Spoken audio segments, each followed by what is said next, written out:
Okay, on pre-order day, I stayed up past 12, thinking I'd be among the first to pre-order online. And of course, as usual, no sites were ready at 12 or 12:30 or 1 or 1:30. So I finally gave up, decided I'll just pre-order in the morning. It couldn't have a drastic effect in the delivery date, which obviously was wrong. I ordered early that morning and got a 3-week delivery date.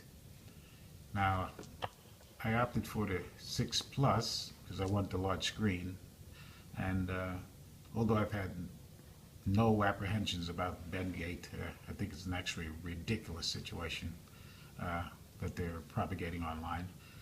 I did have a problem with how I was going to carry it.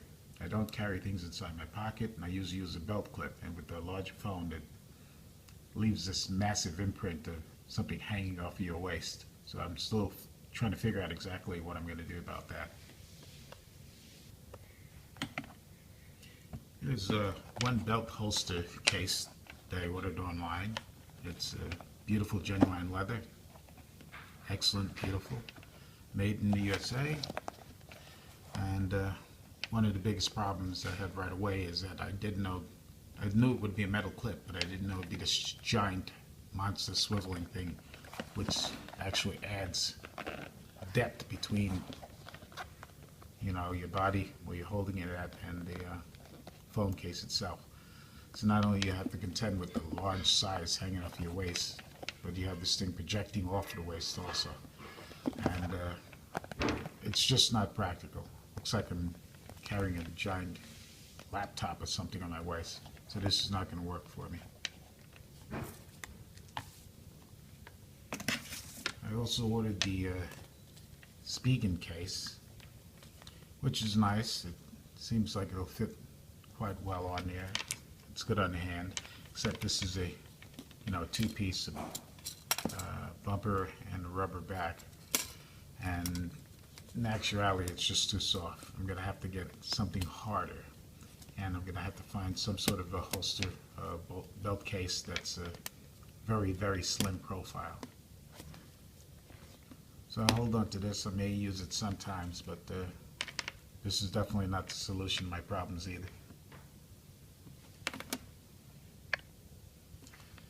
Okay, after 3 weeks it's finally arrived.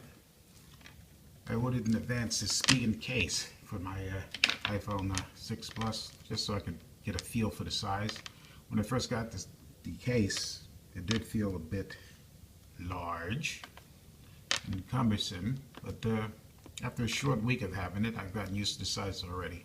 And I realized the last week of using my iPhone 5 that it's actually tiny, and that was a problem. It's good that Apple did address that, at least.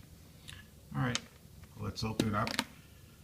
I'm expecting not to have a major shock now, since I've acclimated myself a bit with Spigen case.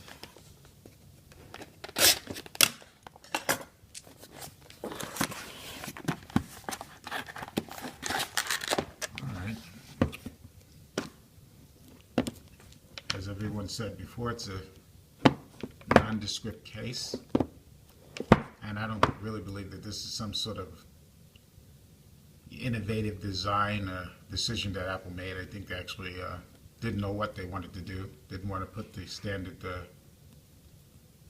symbol in front of the iPhone there, and actually save money on printing. I'm unimpressed. I think it's just another shortcut that Apple took.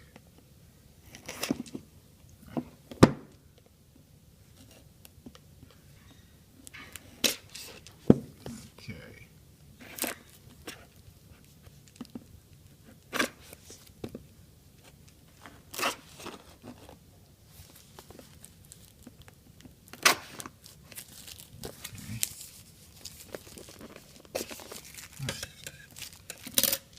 So now we can actually leave the plastic on the top of this box.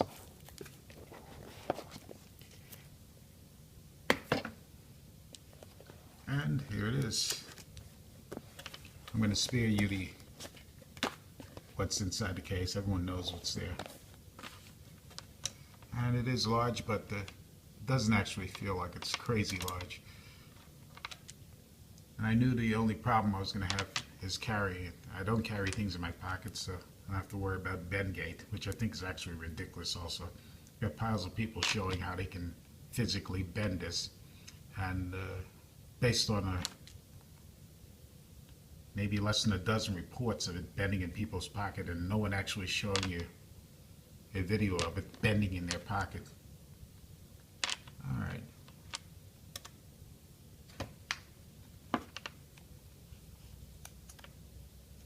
What I'm going to do is immediately put it in the case and put a front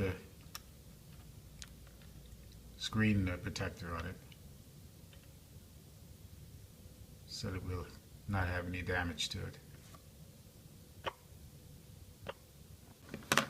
Okay, here we have the 6 Plus with the speaking case on, and it has a really nice feel to it.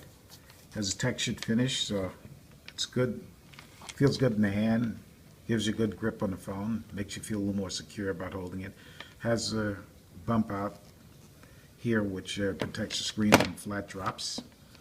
Also, this is recessed in, so we don't have to worry about that protruding camera also. Anything about that. All in all, a great case. I still haven't figured out my carrying solutions, because I don't carry phones in my pocket, and I gotta find just the right slimlined belt case for it, or something of that nature. You know, I just had some thoughts. I was looking at the Moto Hint, which is a new Bluetooth device, a very small miniature Bluetooth device for the Moto-x Motorola phone. And as soon as you put it inside your ear, it automatically senses it and turns on and connects with your phone, your Moto-x.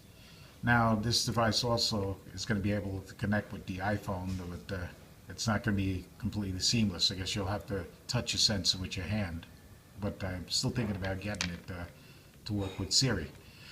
Now, one of my problems here, one of my beefs with iPhone, is that you design a larger phone, which is great. I'm really happy with it.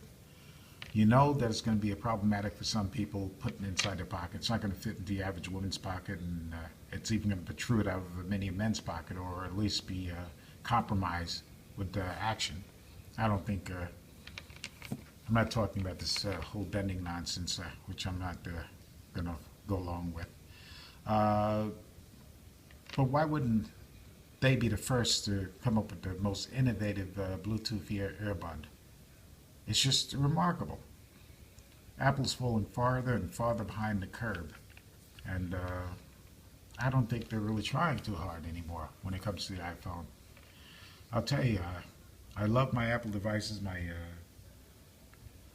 iMac, my MacBook Air, and I will never leave that and go back to Windows or anything like that or any other system. But as for the iPhone, I tell you, I can be easily persuaded to jump ship and go to Samsung. I've already had one of the gripes about this, about Apple products, the iPhone specifically, with connecting to my television. I have Samsung television, and of course, Samsung phone connects seamlessly to that. But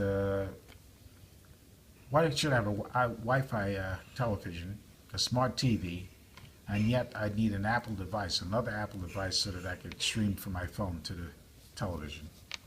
Not only do I need the Apple device, Apple TV, I would need one for each television. Something's just not right about that.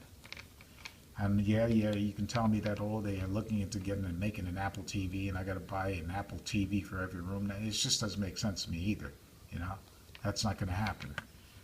So unless Apple starts getting very, very serious about their iPhone, technology, software, and everything, I think it's very possible that I might jump ship on the phone and go to Samsung or some other Android device.